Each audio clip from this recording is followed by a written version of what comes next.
Hi there, you're listening to Unnatural Selection, the show about newsy type stuff and things. My name is George. My name is Tom. My name is Adam. And with our powers combined, we are Unnatural Selection. Make sure you visit us at our salubrious home on the web, unnaturalshow.com.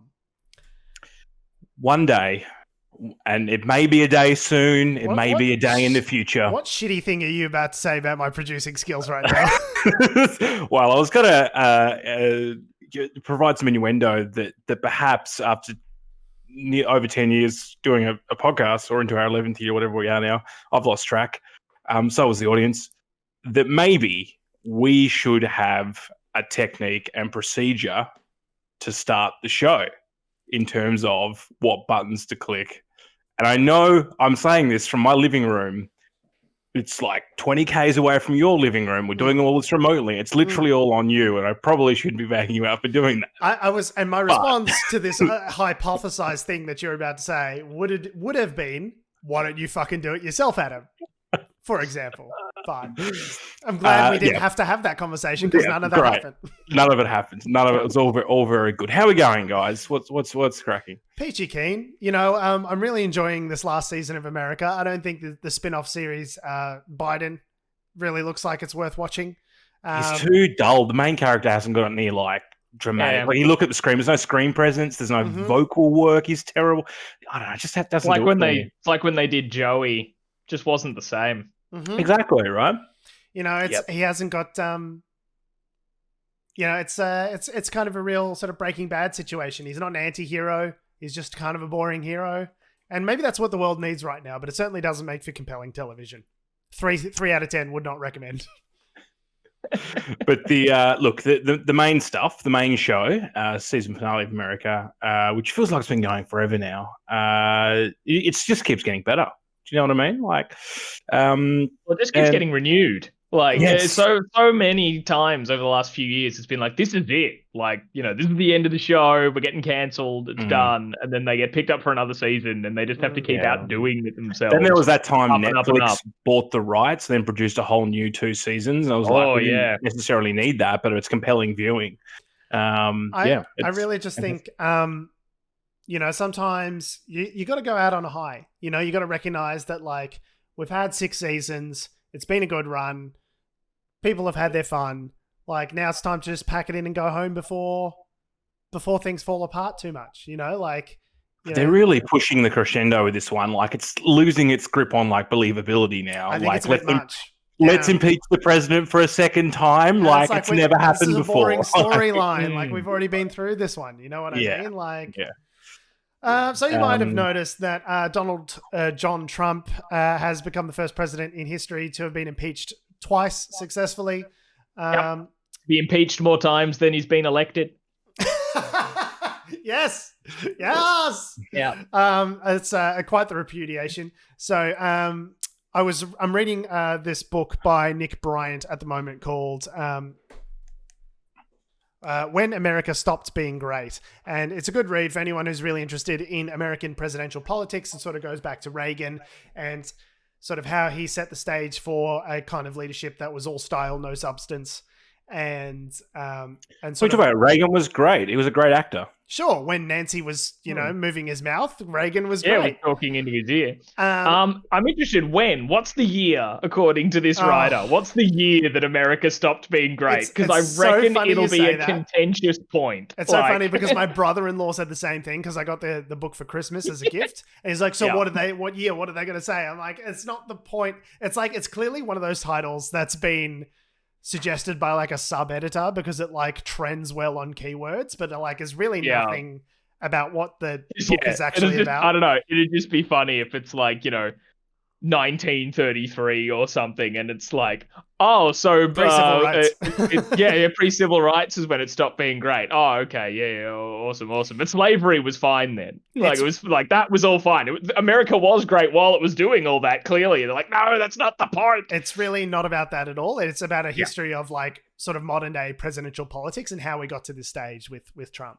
When was it written?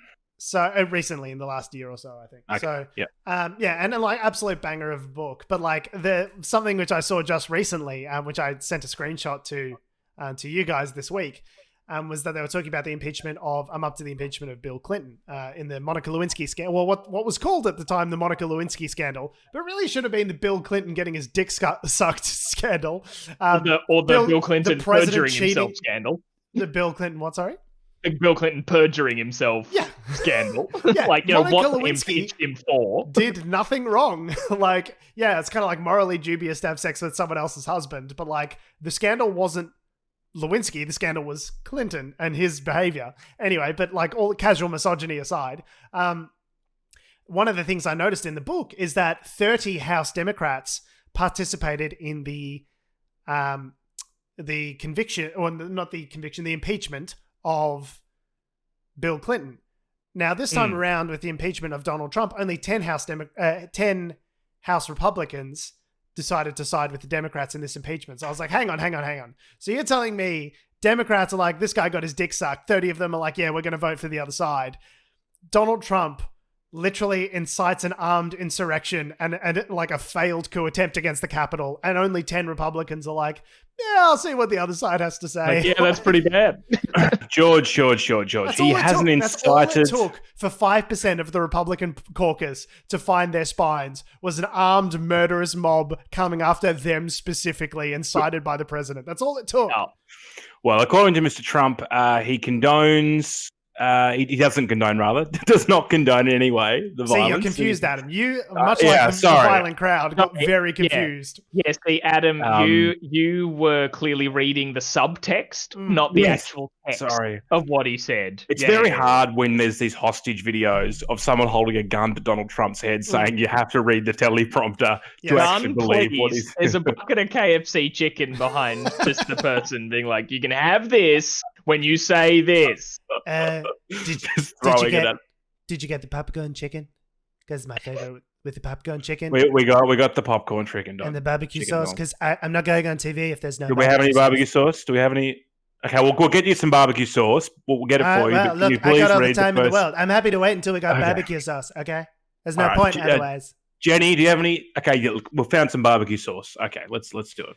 All right, what am I, sorry for the murders? Okay, let's do this. You want to say, I want to be very clear. I unequivocally condemn the violence.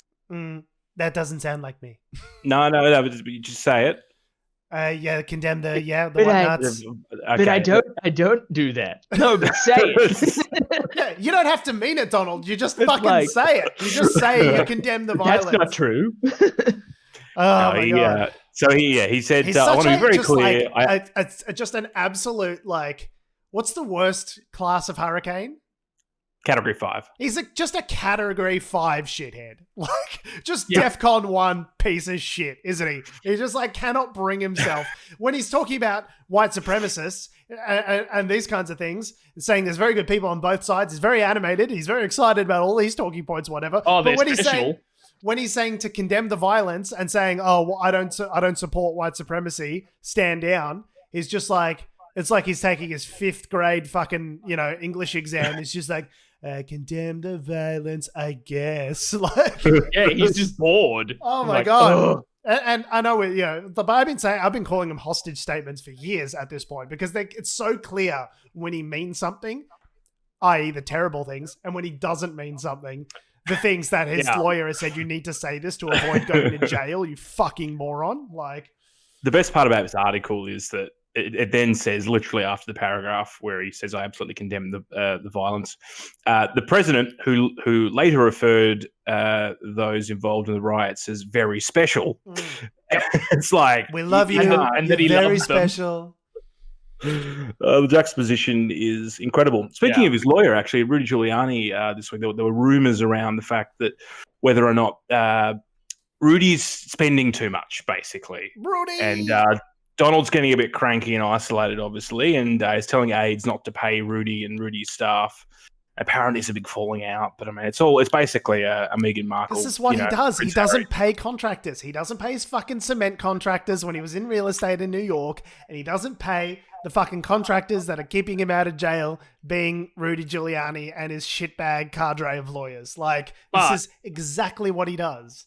On the flip side, Rudy, the numbers I've seen going around, Rudy has been asking for around about $20,000 a day for his services. And you've seen him dragging like mimosa trashed witnesses in front of like hearings and just farting in open court and all this melting in press conferences. I forgot about worth $20,000 a day. I'd question the validity of those expenditures. But Tom, why else would you do it? Like, why else would you send whatever like this 20 grand a day has to go from now until the rest of my life because no one's going to fucking hire me for shit ever again. So he could run for New York mayor again or something, you know. I don't think so. It'll be like a Schitt's Creek. It'll be like Rudy Giuliani running for mayor again. Shitheads Creek. In some backwater town. What was I thinking? In terms of him getting a mimosa, filled witness in front of a panel or whatever, that would actually be pretty difficult. You imagine like trying to get drunk Karen in to stay on script. Like there's got to be hours of prep that they tried to do. Adam, you've seen the testimony. You look me in the eye and tell me that was on script. No, it wasn't. But he's literally like grabbing her arm during the testimony, be like, "Why don't we let the nice man ask his questions, dummy, before you start fucking rebutting him?" He was the loosest of unit. Yeah. My point is more around. I think he met her at the 15 minutes. Like, I think he just met her there on the steps. It was just like, "Cool, you're the witness, right? The Sally? Yeah, okay, cool. Let's fucking do this, bro." Yeah. I assume he walked into the nearest bottomless brunch and was just like, who's going to be my witness at a court today? And he's like, yeah. Are you fucking kidding me? It's fucking thrown everywhere. I signed something that said I'd go to jail. It was quite amazing. So much has come out about the insurrection in the past, like, God, how long's it been? 10 days since it happened? Yeah, a lot of people have been arrested. In 11 days. A lot of people have been arrested. The FBI gunning for everybody. The things that I've seen that have been interesting have mainly been around like how, as we talked about it a bit last weekend, like, we saw like some pretty horrifying footage that kind of gave a new perspective on the event that sort of the initial grabs that were appearing on the news didn't quite show. But I think I was watching Stephen Colbert the other night, and they talked about how it's alleged that certain members of Congress were giving tours of the Capitol building like the day before, and people in those tours have then been seen to be part of the riot. And if you look over to the left here, that's Nancy Pelosi's office. That's where we're going to be killing her in 48 hours and walking. And on your right, we have the Rose Garden. That's probably where we'll be stringing people up, but probably Mike Pence. And we're walking and we're walking. Yeah, and furiously writes down notes. People like taking notes. I'm like, sorry, is there going to be a test on this at the end? Because I don't know if I've really retained all of this. And there was footage of like during the riot, like a woman like poking a megaphone into a room being like, "Hey guys, just so you know, like there's a glass barrier through there that if you break that, you get into a room that has a door that's connected to where you are." Like they had really detailed layouts. So it was an inside job, Tom, is what you're saying. Yeah. I've forgotten their names. I don't have them in front of me, but like they've named certain members of Congress, certain Republican members of Congress who had are alleged to have worked with people who were present in the riots, at least for details and things like that, which led to AOC. This is exactly what I was about to mention.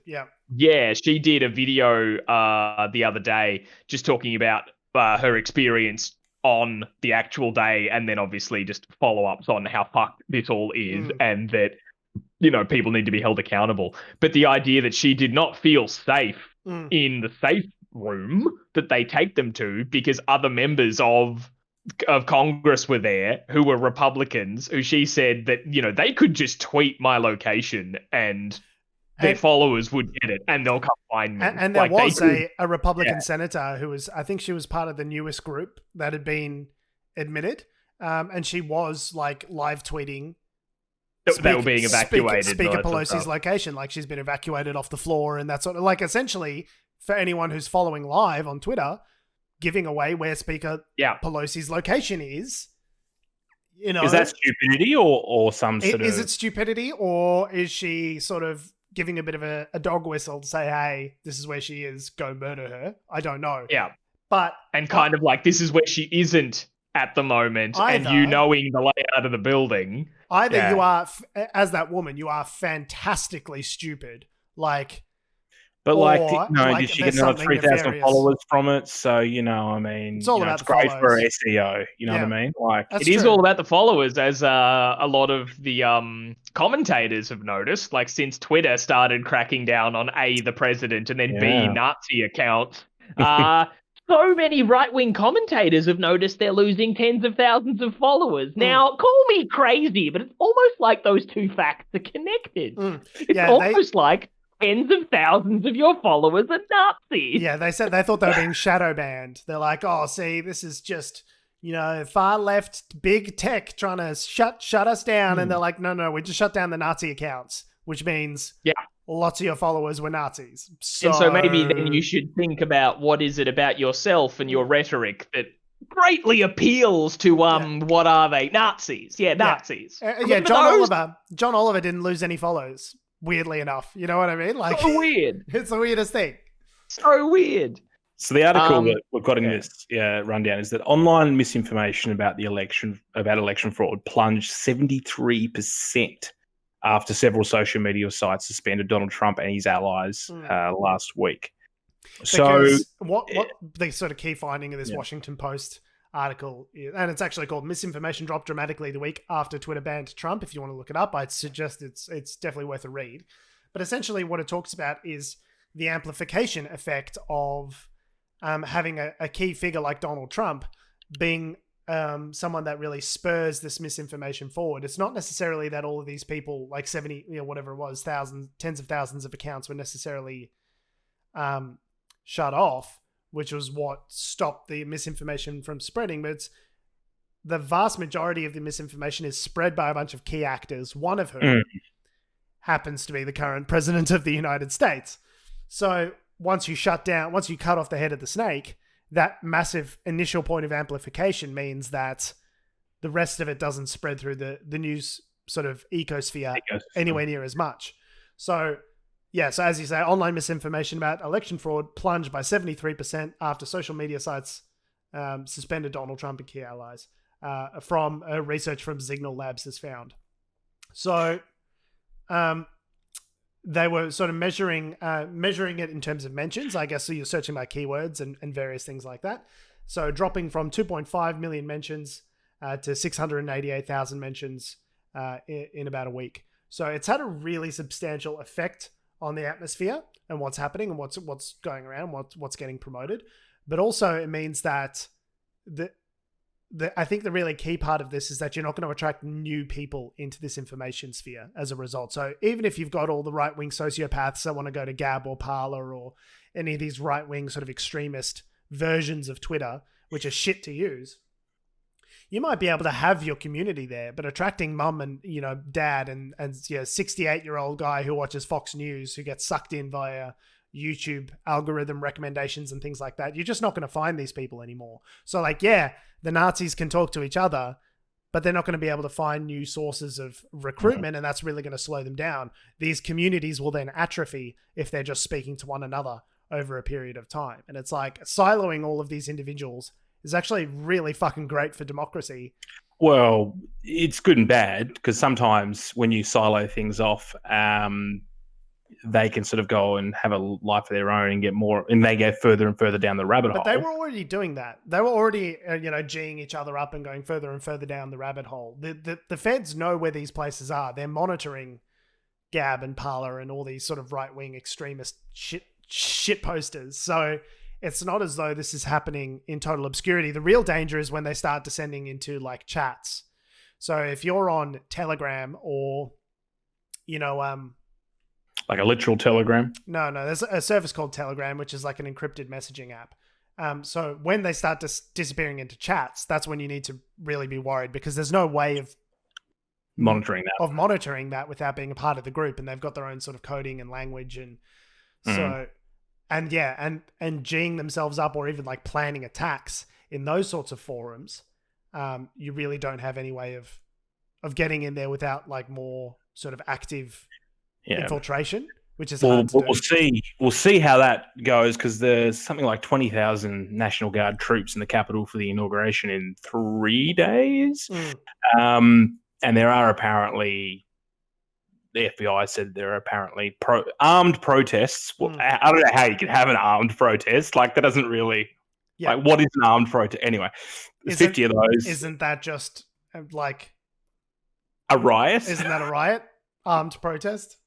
Isn't that what they call like an insurrection? Anyway, so there's apparently like 50 of them planned across various capital cities. Yeah, either on the day or have state got capitals, some sort of armed violence planned. Yay! Fun times. So watch the season finale of America. Season finale of the season finale of America, and we'll see what happens. We were speaking before about Twitter.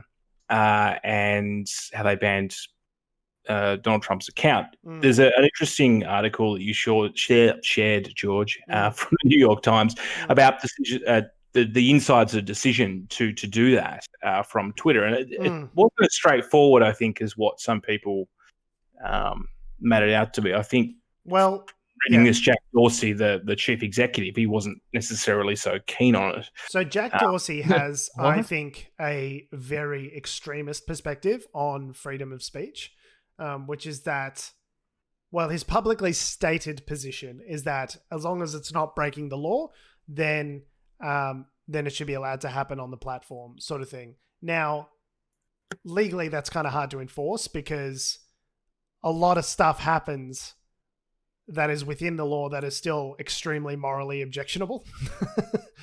And so he's got a very, I think in practice, actually quite an extremist view on freedom of speech, because like, even though Trump made tweets that were incendiary and violent and calls for violence and all this sort of thing, he's been doing this for 4.5, 5 years now at this stage. Up until now, he's remained completely up and available on the platform because it was a public interest, right? Trump threatens to nuke North Korea.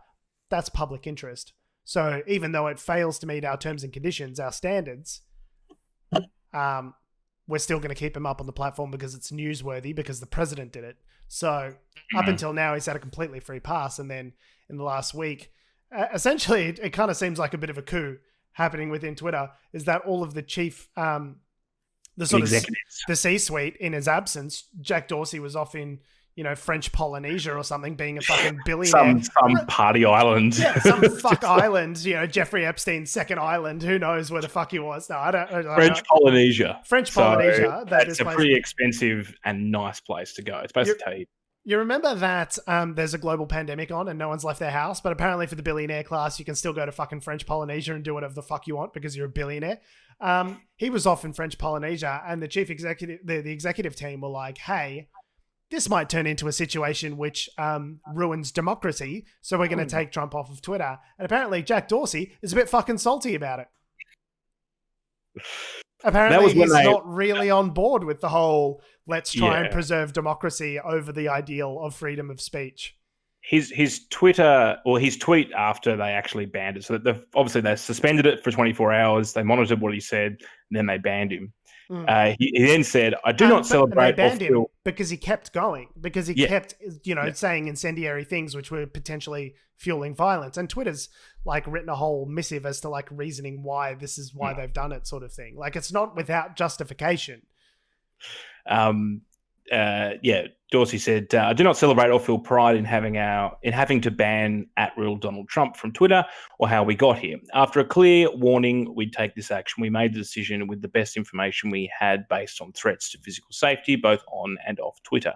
And then he goes, "Was this correct?" I fucking hate this. Like, having the discussion, mate. New age, like big tech. Like, they're lefties, but they're also like hyper far right libertarians at the same time. This like hippy dippy fucking bullshit. Like this high minded, like, but what about like freedom of speech, man? Like, we always go to the dumbest possible vector for these kinds of discussions. Like, where's it going to end, man? And it's like probably at Donald Trump calling for armed violence. Yeah. Probably there is where it stops. Like, I don't think we have to worry too much about the rest of our fucking freedoms, because Twitter will operate more or less exactly the way it has done up until this point, except for this one instance. Like, to be fair to Dorsey, though, he has had political pressure from the other members of the Republican Party, particularly like Ted Cruz. I think he was hauled in front of a Senate committee or some shit.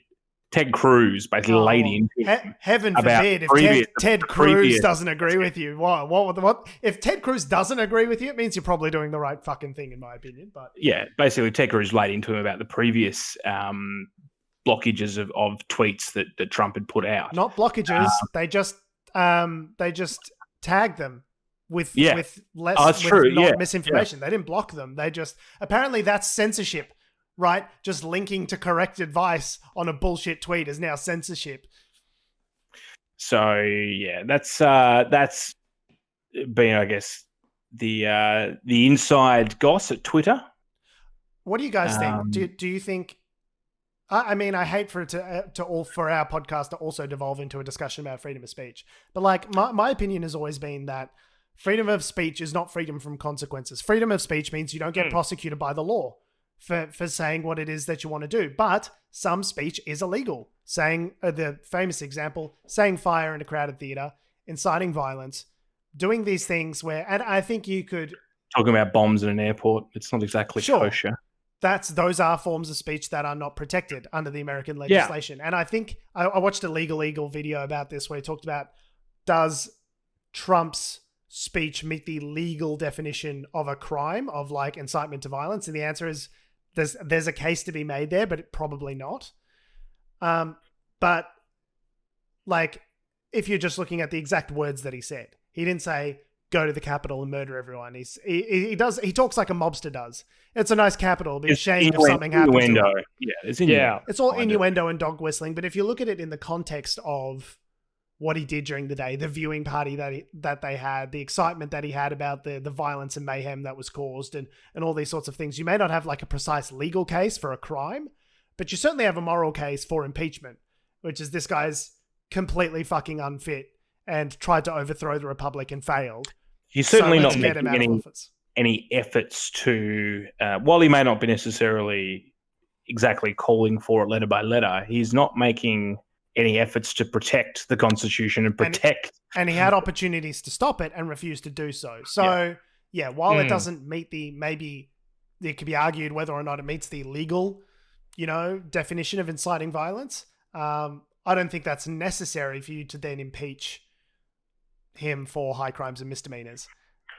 Like if leading, inciting a mob for an armed insurrection against the Capitol doesn't meet the definition for impeachment, then like literally what does at that point? Like, to your original question, Tom, do you think, and this is going to probably segue into our next topics, but do you think your freedom of speech is being hampered if a particular platform that you choose to share your views on decides to ban you?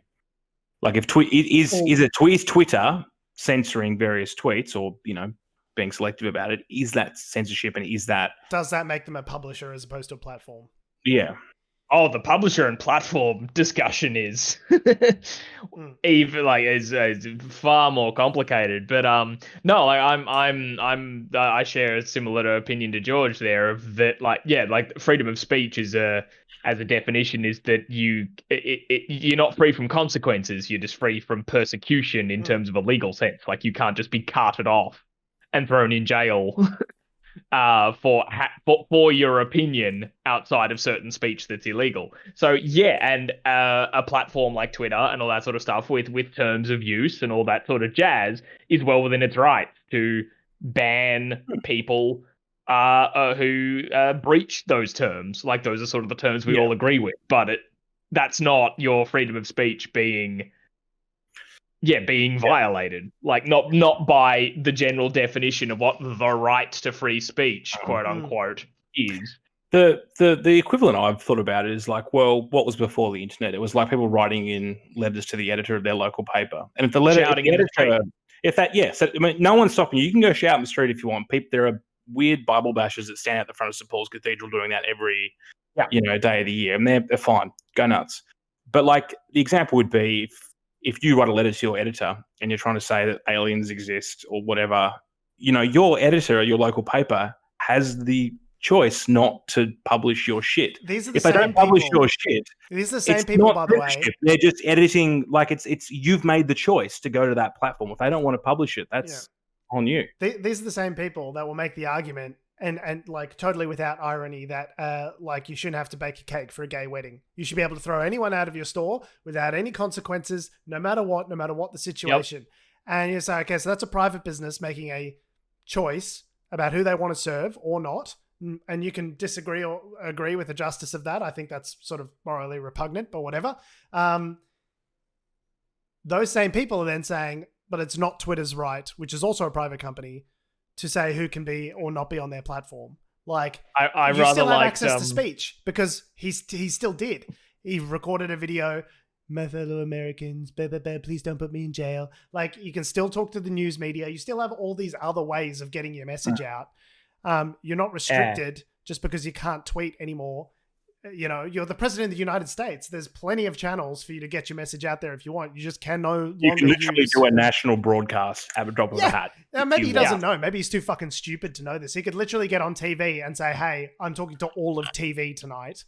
You know, like, and then that would be broadcasted in the news media over and over again all over the world. Like, there is, of all people in the world to claim that he hasn't got a right to freedom of speech, it's like, for Donald Trump, it is the most absurd, because he is the person in the world who has the most speech available to him at all times. Well, it's the same as that, I can't remember the congresswoman's name, but the congresswoman who spoke just the other day in Congress with a mask, like a face mask on, that said censored on it.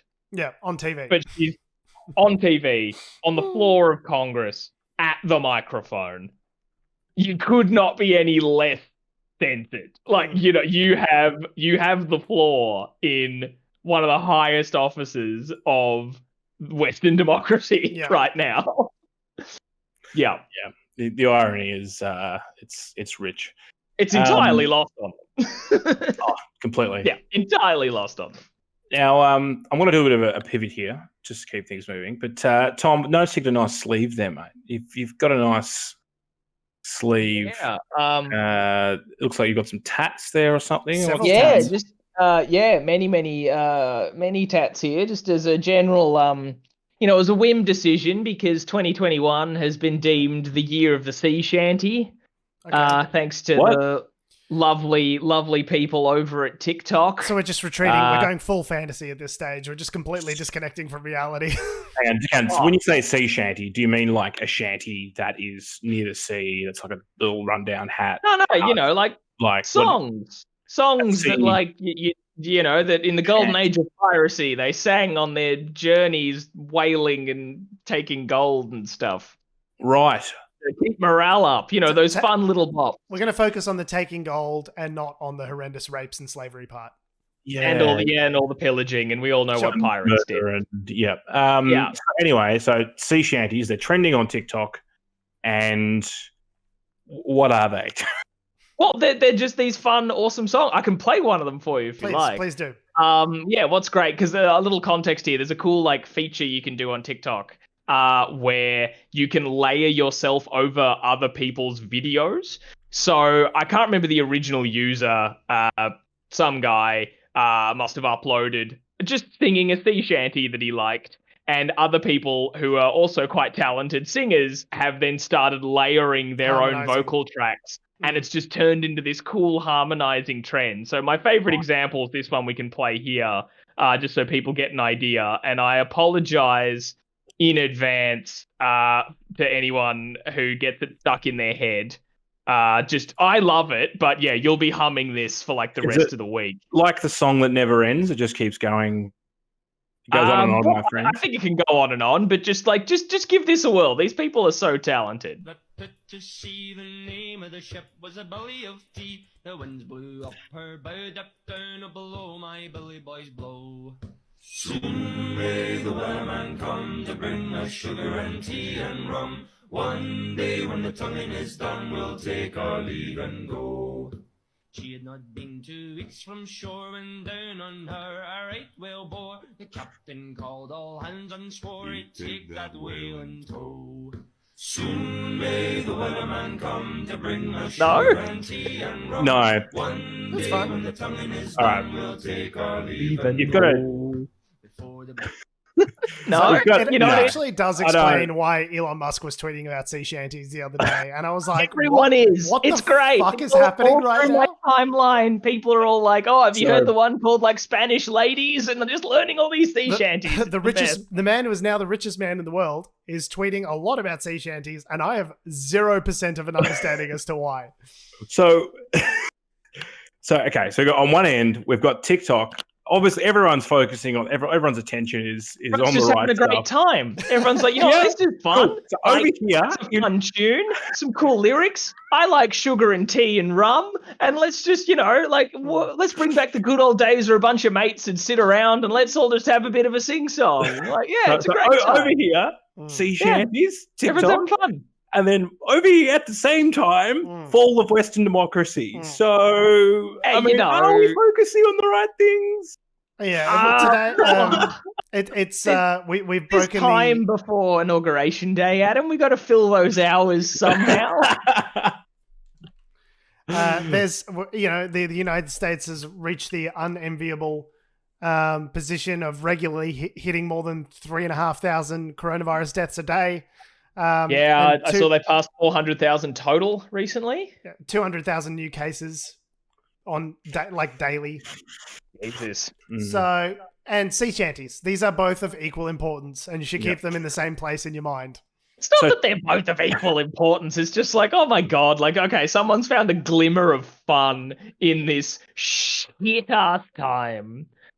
And, you know what? I'm all for it. Everyone else Have a bit has of been fun. quick to Enjoy kind of show how, like, woke they are by reminding everyone that, oh, those songs were sung by colonialist whale murderers and that rum was pillaged probably from, like, villages in the Caribbean. And we're like, we know history. We know. But You just the sometimes song is fun. Sometimes it's fun to sing a dope song. I definitely understand that. It's not like they're singing like the original Eeny, Meeny, Miny, Mo, okay? Like they're not dropping songs that have the N-word in them because they were songs about catching slaves. Tom, you did say there was a club mix of that. There is a club mix which I can bust Sure. out if that's what we want. Sure. Hang on, I will have to And you've see got, if I can find it. and when I say you had tattoos, they're not real tattoos, are they? No, They're- it's a thing that I have, but way to spoil the magic, Adam. it's a skin, shall we say, that you can put on your character. Yes, but people are obviously, they're having fun with it. This is the new what was the last sort of trend that started doing this? Like, Dan Andrews saying get on the beers and all that sort of stuff. Did that just drop out? No, it's still here. Had all the remix sort of thing, but check out just this club banger. If you could full screen it. Oh, I don't know why it's not opening.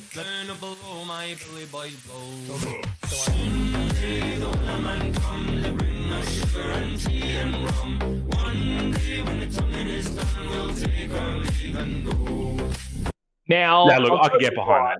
That's the thing. If we're all not George, not quite, but we're guys in our 30s, we don't go out clubbing anymore. But if this was still our early uni days and we were out in nightclubs and that came on, I could get down to that.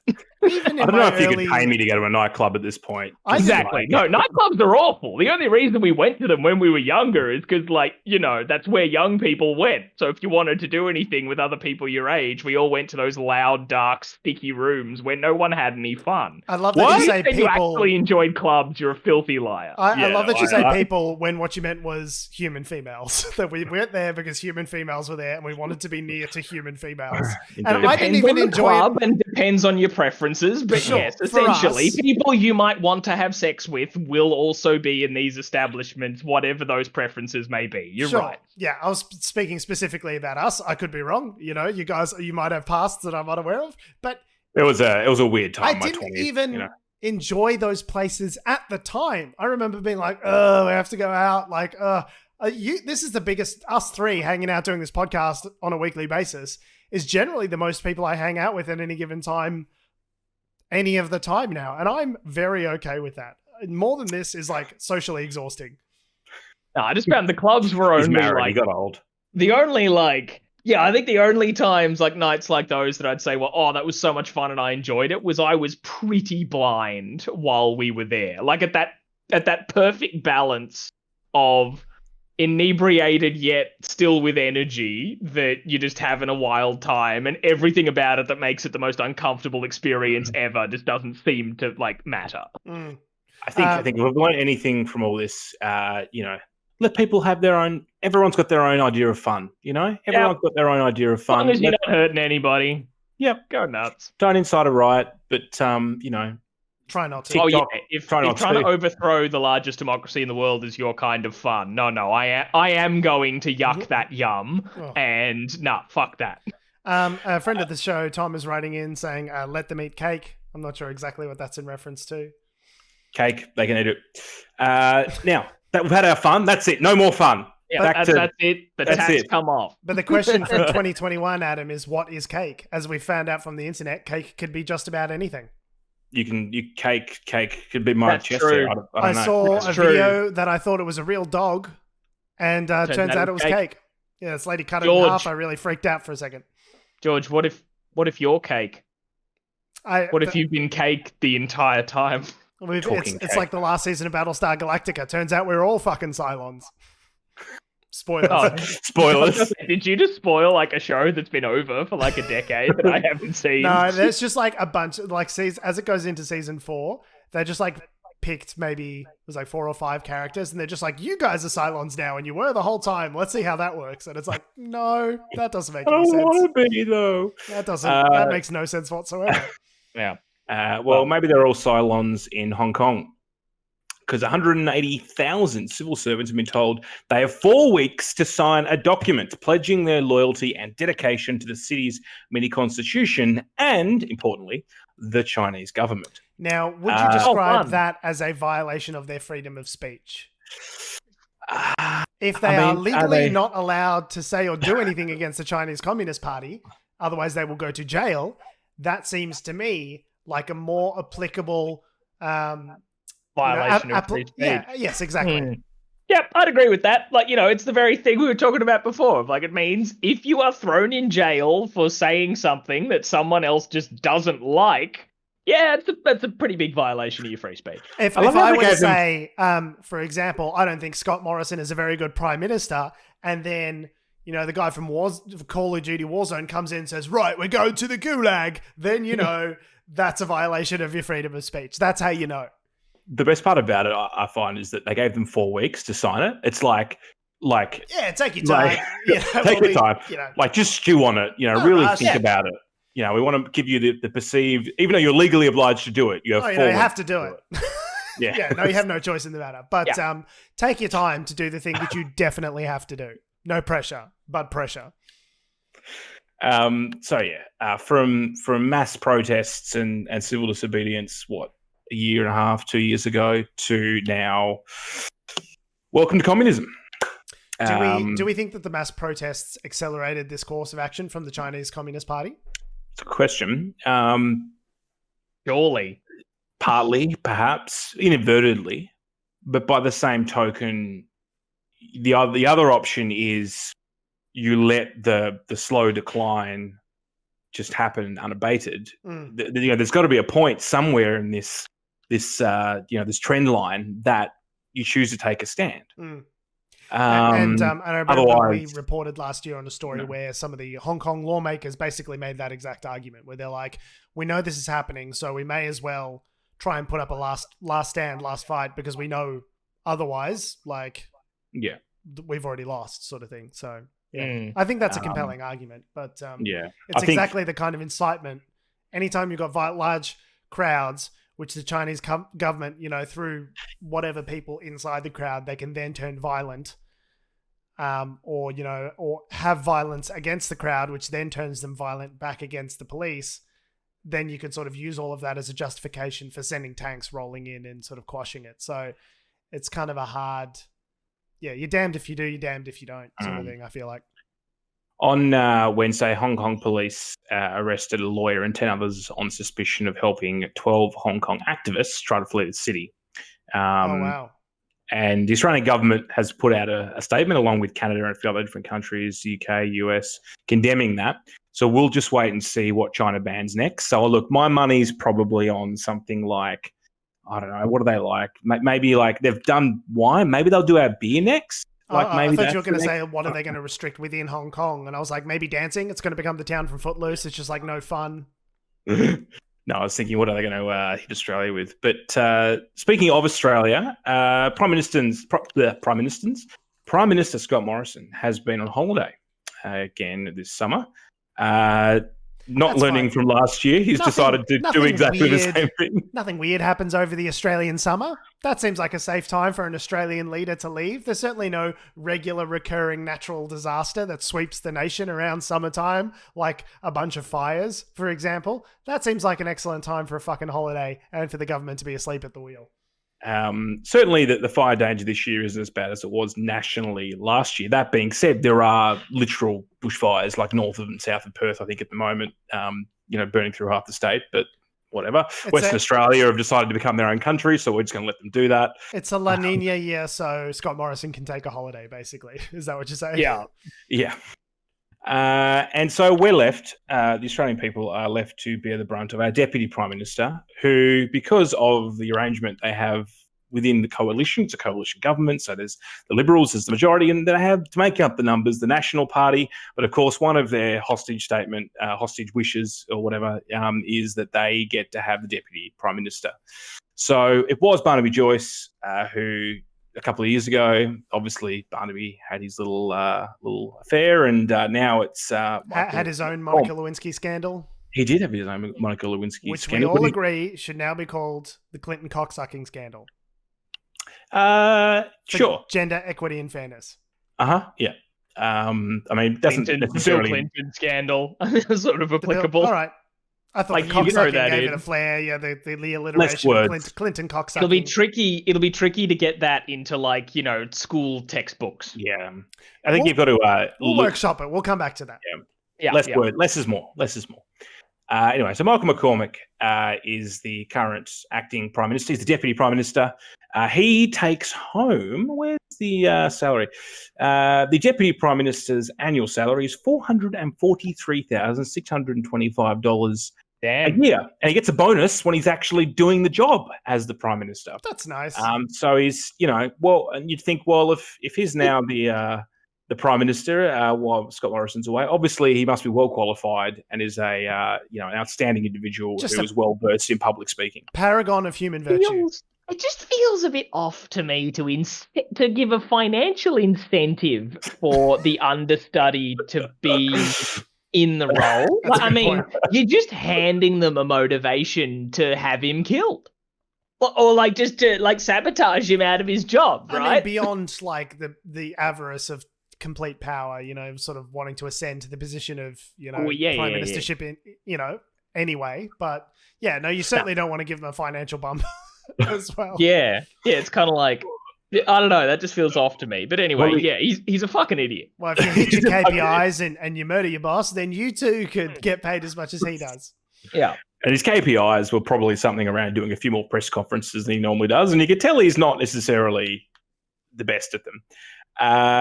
And he was asked, the reporters basically knew this was going to happen and they had a field day with him. So they were asking him about... It's the press equivalent of having a substitute teacher in, isn't it? It is. It Mr. really Morrison always lets us normally watch movies during French Miss. So he was asked about the events in the US, and one of his responses to a particular question was, well, again, I mean, facts sometimes are contentious, aren't they? And all the reporters went, no. And write that down. And they're just like, they don't want to say anything. It's just like, keep going. Yeah, it's like, no, let him talk. And so, separate that day, later that day, at a separate conference, so they went back and they thought, let's go back to that. Let's just circle back to your comments earlier in the day. Yeah, the bit where you sort of questioned objective reality. Yeah, let's have another bite of that apple. And he said, well, you might look out over there and say that the sky is blue, and I can see from here that it's grey. He told reporters. You can go out from under this rotunda and there are probably blue patches. It's just a stoner in college all of a sudden. How do I know, man, that the same blue that I see in the blue skies is Is the same blue that you see in the blue sky? You know what I mean? Why? Like, it's all fucking subjective, man. I feel like that even falls flat on its face because it's not the sky that's grey. If it's a cloudy day, it's the clouds. Behind those clouds is still that blue. The blue's always there. You ever been on a plane, Michael, and they go above the cloud layer? Oh, that's deep, man. Back. You're blowing my mind, bro. Meanwhile, the marketing guy is like just handing McCormack the shovel, being like, dig up. It's like, Michael, we learn this as babies. Object permanence. The other thing. Baby, I said that. Here. Oh my god, he was there the whole time. Fuck. Where's the blue sky? Oh, it's behind the cloud. Sorry, when's Scotty getting back? He got slammed basically for giving a nod to the whole "All Lives Matter" dog whistle. Great. During the week, because they were asking about what he thought of the protests and all the riot, and that was kind of the response he gave. I can't remember the exact.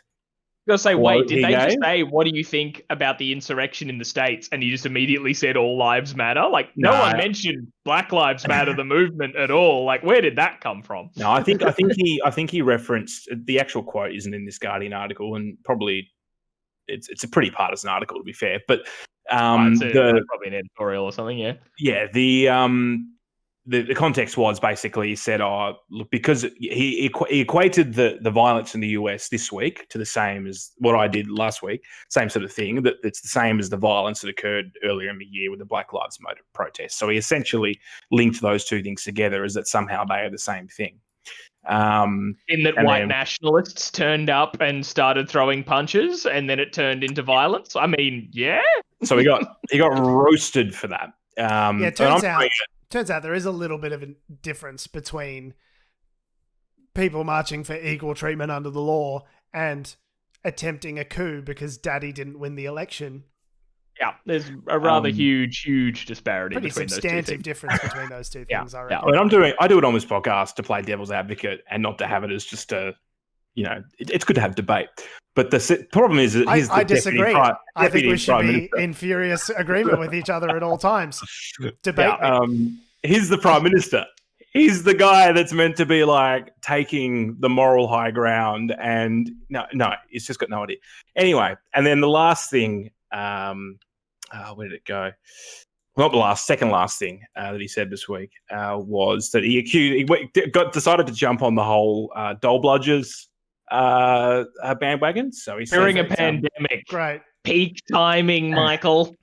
So obviously he's a Nationals member, so he's got real constituencies in in regional areas, and so he was spruiking the concept that the people need to move to regional areas and pick up jobs there. There are jobs that need filling in regional areas. One of them obviously being fruit picking, and there are literally jobs are fucking growing on trees. Jobs are growing on trees, but people just need to. And this is his quote. This is his quote. Some of those workers who have been sitting on the couch and being, dare I say, lounge lizards for too long. Now it's time to get back to work. Chop, chop.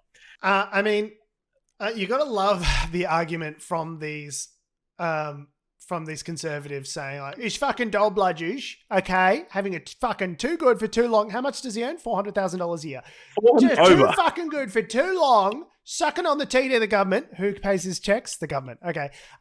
Sucking on the fucking teat of the government. Why don't they just go out there and get jobs? Well, because they're on the JobKeeper program that your government instituted so they could keep their jobs, so we didn't have an entire turnover of every piece of labor in the economy during this economic crisis. The whole point of the JobKeeper subsidy is to get people, should I have to say this, to keep their jobs. So, well, you'll love this quote. He started off by saying that his heart went out to people who had found themselves jobless for the first time during the pandemic, and then he ruined it by suggesting perhaps people have done reasonably well off JobSeeker and may have earned more than they could have dreamt of. Nope. And even then, even if, let's humor him for a second, that's true. Then that tells you something else about the state of the job market, in that if during a pandemic when I'm being paid to stay home by your keeping my job program, then I was working the actual job, hey, maybe you're onto something there, Michael. He's so maybe close. a higher minimum wage. He's so close there. And it's just like, I would love... wages have stagnated. I would love for a reporter to, and maybe they don't do this because they'll get thrown out of the room. It's about press credentials and getting access and that sort of stuff.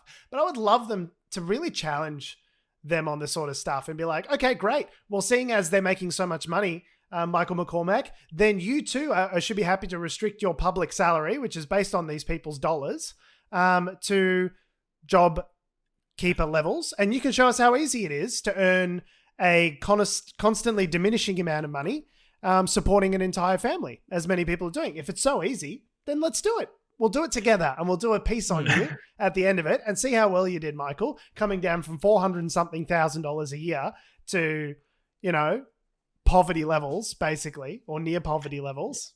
I don't know. Just like for these people who are earning hundreds of thousands of dollars a year to turn around and get archeat dole bludgers, it's like one of those memes. It's like nobody, and then Michael McCormack, fucking dole bludgers. Like, literally, it strains credibility. You guys are earning hundreds of thousands of dollars a year. How are you so disconnected from the reality of what actual people are going through? Like, how do you not fucking understand this even now?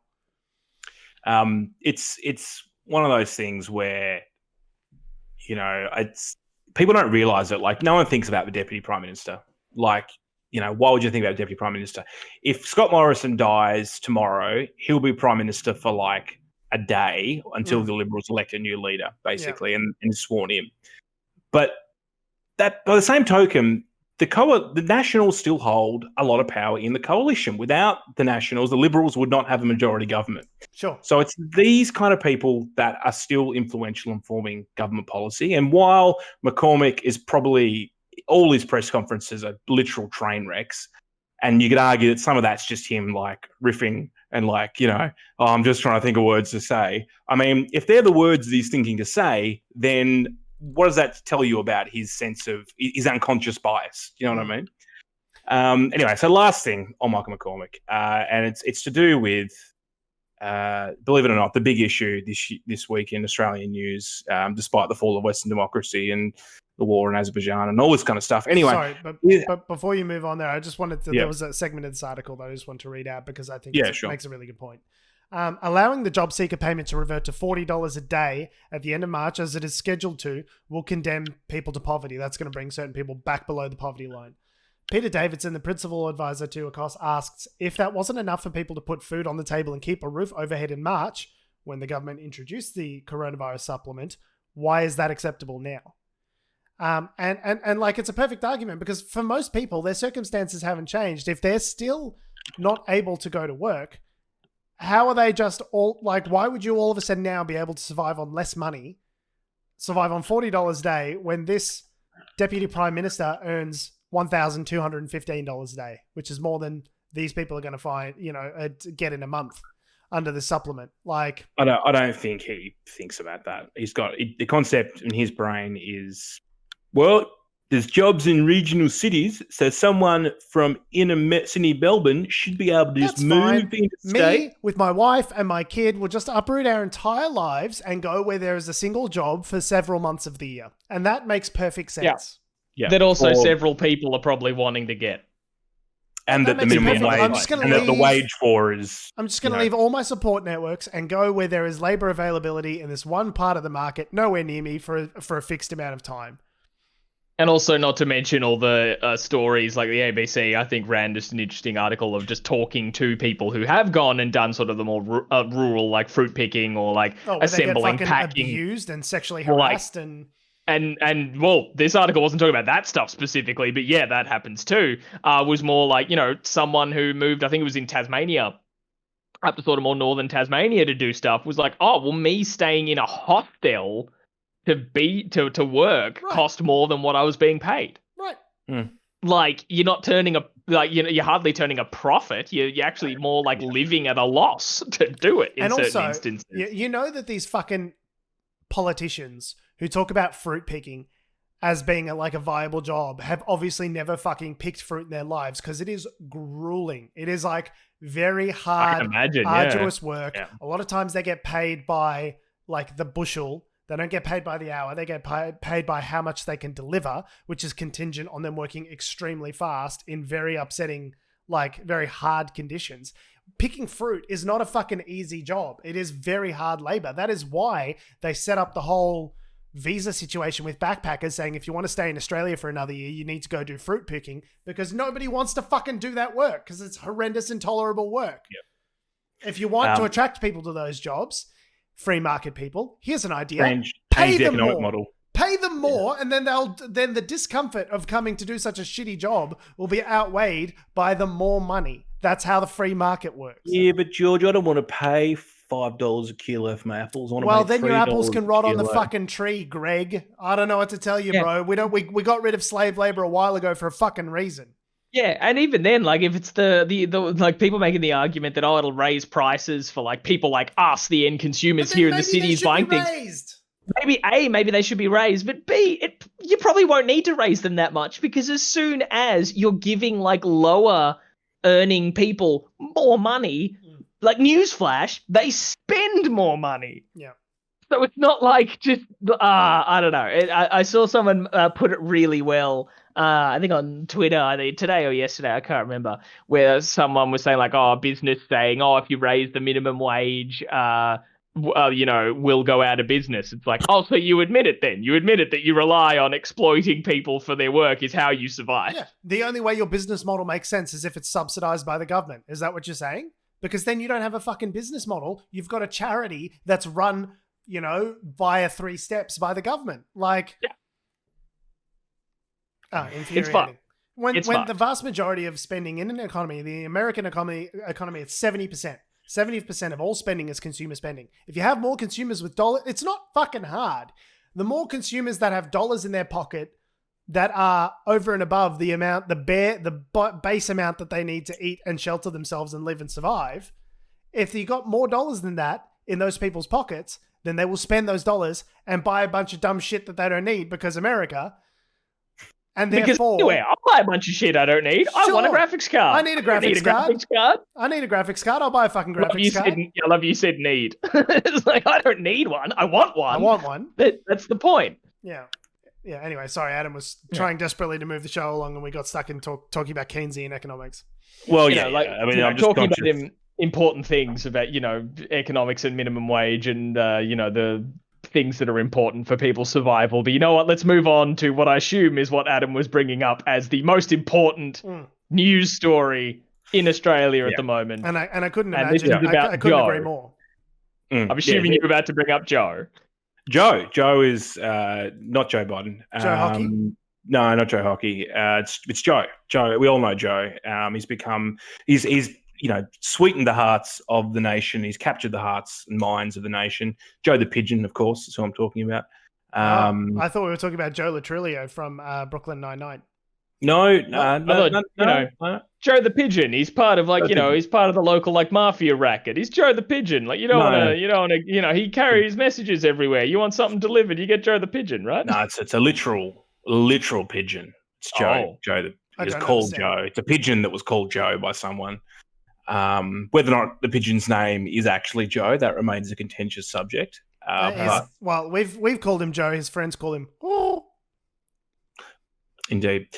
So Joe the racing pigeon was some bloke out in the middle of nowhere. Anyway, basically realised that there was this pigeon that was hanging around his house. He obviously doesn't have pigeons very often, so he's like, "Why is the same pigeon hanging out at my house?" He's obviously likes birds. This guy as well. It sounds like it was a slow day.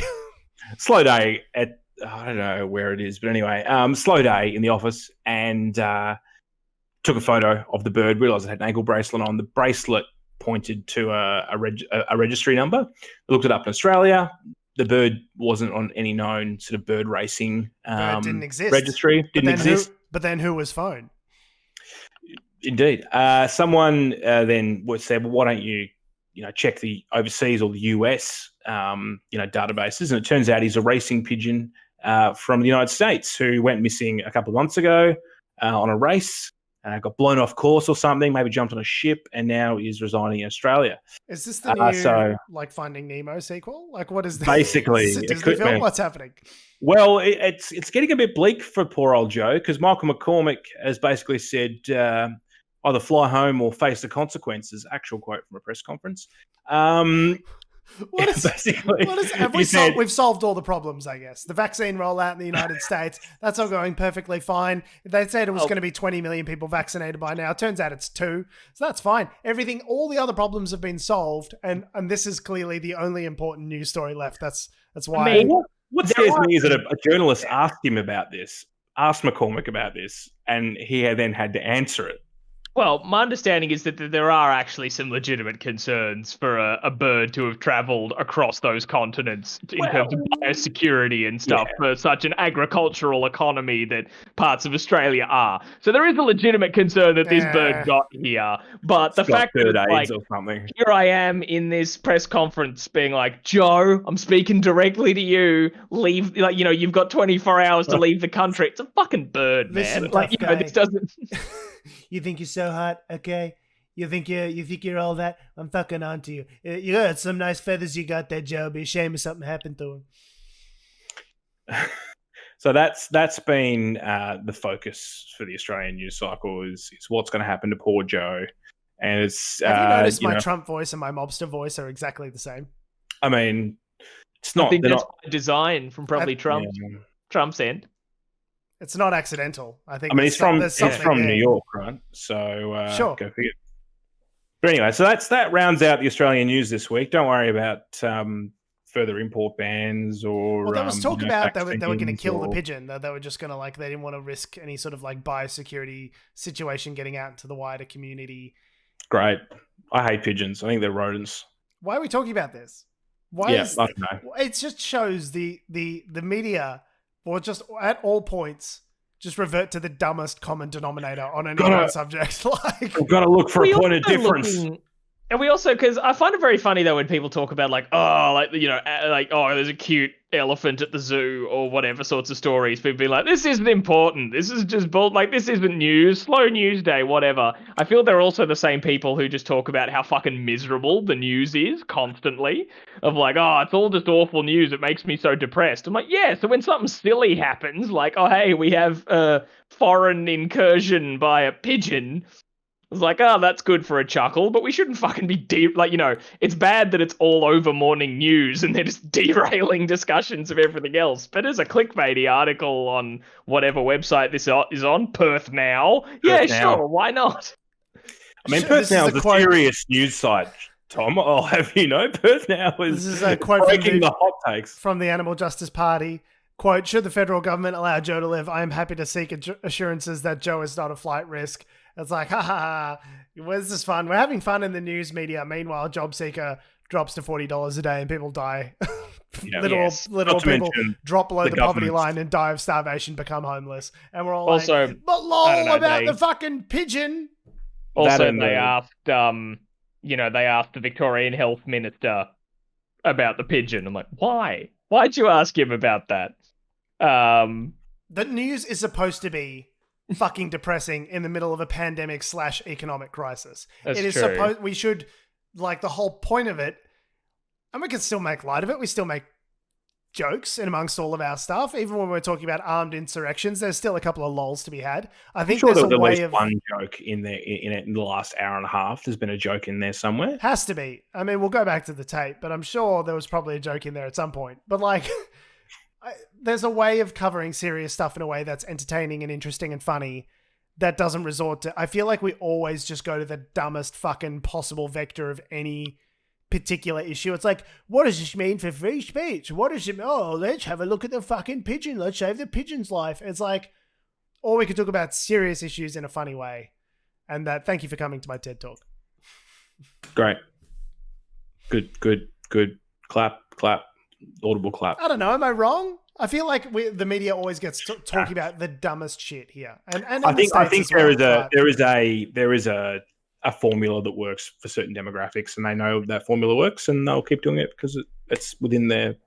You're right. I do like doom scrolling, 8,000 word articles from the Atlantic. I do. That's just me, but I understand that that's not everyone. There is a difference between George Sipos, maybe myself, and then the rest of society. But I saw a fun piece today about what would a 4-degree rise in global warming temperatures look like. Spoiler Oh, alert, fun. real bad. It's going to look real bad. Oh, so much fun. On that note, Well, family. we have been, we are, we always will be Unnatural Selection. Make sure you visit us at our salubrious home on the web, unnaturalshow.com. Make sure you follow us on all the bullshit social medias that are ruining world, that have, do, or ever will exist at Unnatural Show. That's Facebook, Twitter, Instagram, and motherfucking TikTok. Make sure you follow me on Twitter, Instagram, and YouTube at George Tsipos. You can follow me on Twitter at Tom D. Heath. You can follow me on Instagram at AC Doreen. And you can follow us now, where we'll do a live stream of us just doom scrolling and crying. Love your faces. Appreciate you listening. We'll see your faces next week. Can we stream or like scroll like the game Doom? Let's just Doom scroll Doom, right? You can play Doom on anything, basically. You Adam? can play Doom on anything. Adam, Yep. that's there as a hook. So So I'm gonna put it in the cam. Yep. I'm gonna Yep. finish this now. Great.